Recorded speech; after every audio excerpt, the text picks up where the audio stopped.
Class आज का हमारा टॉपिक है क्लास 10th कोऑर्डिनेट ज्योमेट्री का। हमने इसकी 2 वीडियोस बना ली हैं, जिसमें पहले हमने डिस्टेंस फार्मूला किया था। सेकंड वीडियो में हमने कोऑर्डिनेट ज्योमेट्री की सेकंड वीडियो में हमने किया था सेक्शन फार्मूला।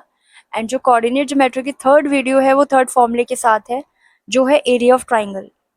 तो अब हम सीखेंगे area of triangle coordinate geometry में किस तरह से निकालते हैं, क्या फॉर्मूला होता है एरिया ऑफ ट्राइंगल का। ठीक है, तो सबसे पहले हम फॉर्मूले की तरफ बढ़ते हैं। फॉर्मूला लिखेंगे, समझेंगे कैसे अप्लाई होता है। तो एरिया ऑफ ट्राइंगल का फॉर्मूला है आपका half x1 y2 minus y3 plus x2 y3 minus y1 plus x3 y1 minus y2। ठीक है, ये आपका फॉर्मूला है। तो एरिया ऑफ ट्राइंगल फाइंड करना है आपने जब, है ना। ये आपका एक ट्राइंगल हो गया, ये कोऑर्डिनेट्स दिए हैं ए बी एंड सी, है ना। ठीक है, फिर हमने एरिया ऑफ ट्राइंगल निकालना है। तो अब हमें यहाँ पे क्या, ये जो इसके पॉइंट्स होंगे ना, मिड पॉइंट्स, यहाँ से एक और ट्राइंगल बनेगा। अब हमें ये पॉइंट्स तो दिए होंगे, क्वेश्चन में गिवन होंगे, है ना। इनसे हमको ये वाले पॉइंट्स निकालने, ये 3 पॉइंट्स जो एक ट्राइंगल के अंदर नया ट्राइंगल फॉर्म किया हमने मिड पॉइंट्स को ज्वाइन करके, है ना। ए बी का मिड पॉइंट, बी सी का मिड पॉइंट एंड ए सी का मिड पॉइंट, या सी ए का मिड पॉइंट, आप कुछ भी कह सकते हो, है ना। तो इसको नाम दे सकते हैं हम पी क्यू आर या डी ई एफ, है ना। तो ये सीखेंगे हम इस फॉर्मूले में, इस चैप्टर के फॉर्मूले में। ठीक है, एक इजी क्वेश्चन के साथ आगे बढ़ते हैं। ये क्वेश्चन इसलिए करा रही हूँ मैं ताकि आपको फॉर्मूला अप्लाई करना आ जाए। ठीक है, तो फॉर्मूला क्वेश्चन लिखते हैं। क्वेश्चन लिखो आप सभी। Find the area of triangle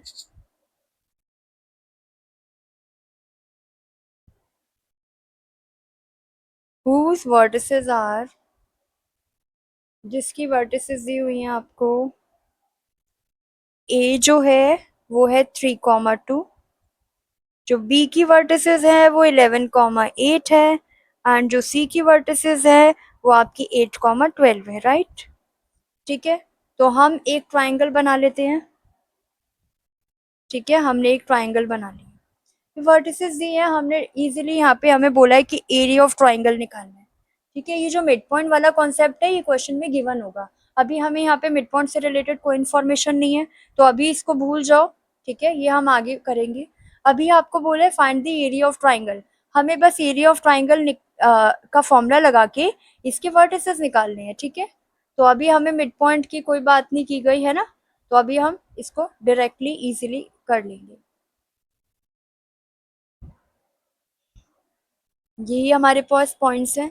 ठीक है, आपको पता है ये x1 होता है, ये y1 होता है, ये x2 होगा, ये y2 होगा, एंड ये x3 हो जाएगा, ये y3 हो जाएगा। ठीक है, हम इन पॉइंट्स को हमेशा की तरह आंसर इजी करने के लिए, है ना, तो यहाँ लिख लेंगे आपका x1 है 3, x2 है 11 एंड x3 है 8, और यहाँ पर आपका y1 हो गया 2, y2 हो गया 8 एंड y3 हो गया 12। इजी हो जाएगा वैल्यू पुटिंग में। ठीक है, फॉर्मूला लिखेंगे अब हम। फॉर्मूला लिखना बहुत ज़रूरी है क्लास 10th के लिए, क्योंकि 0.5 मार्क्स फॉर्मूले के होते हैं। 0.5 का मतलब है आधे नंबर। ये नहीं कि 3 नंबर का क्वेश्चन है तो फॉर्मूला लिखा तो 1.5 नंबर मिल गए, ऐसा नहीं बोल रही मैं बिल्कुल भी। मैं ये बोल रही हूँ 0.5 मार्क्स हमारे फॉर्मूले के। अगर 3 नंबर का क्वेश्चन है तो आधे नंबर आपके फॉर्मूले के होंगे, राइट। चलो अब हम अपना फॉर्मूला लिखते हैं। सॉरी, तो हमारा एरिया ऑफ ट्राइंगल का फॉर्मूला क्या हुआ, half x1 y2 minus y3 plus x2 y3 minus y1 plus x3 y1 minus y2। ठीक है, अब हम वैल्यूज पुट करेंगे। ठीक है, x1 कितना है हमारा 3, y2 माइनस y3, y2 की वैल्यू 8 है, y3 की वैल्यू 12 है, x2 हमारा 11 है, y3 हमारा 12 है, y1 2 है, x3 हमारा 8 है, y1 हमारा 2 है, और y2 हमारा 8 है। वैल्यूज ध्यान से पुट करनी है हमने कि कोई भी दिक्कत ना हो।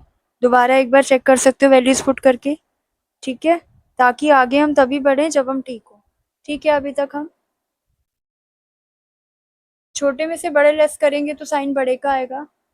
8 में से 12 गए तो माइनस के 4 आ गया, 11 10 आ गया, -6 आ गया।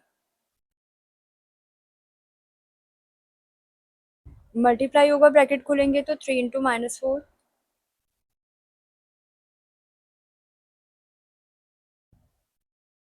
ठीक है। ये हो गया -12, 110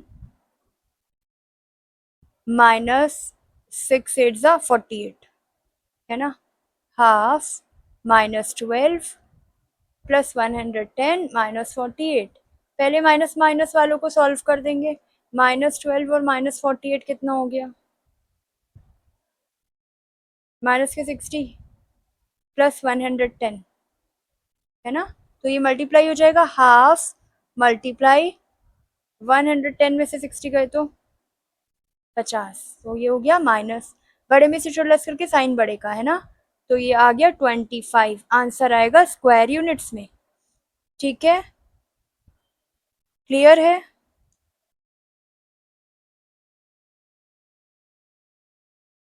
ठीक है, अब हम नेक्स्ट क्लास में इसका एक और क्वेश्चन करेंगे एरिया ऑफ ट्राइंगल का। ठीक है, मैं आपको मिड पॉइंट वाले कॉन्सेप्ट समझा दूंगी। तब तक के लिए बाय बाय, टेक केयर। कोई भी डाउट होता है आपको तो आप मुझे मैसेज कर सकते हैं, मैं आपका डाउट क्लियर किया एक क्लास रख दूंगी। एनसीईआरटी का कोई भी एग्जाम्पल हो, कोई भी क्वेश्चन हो। तब तक के लिए बाय बाय, टेक केयर।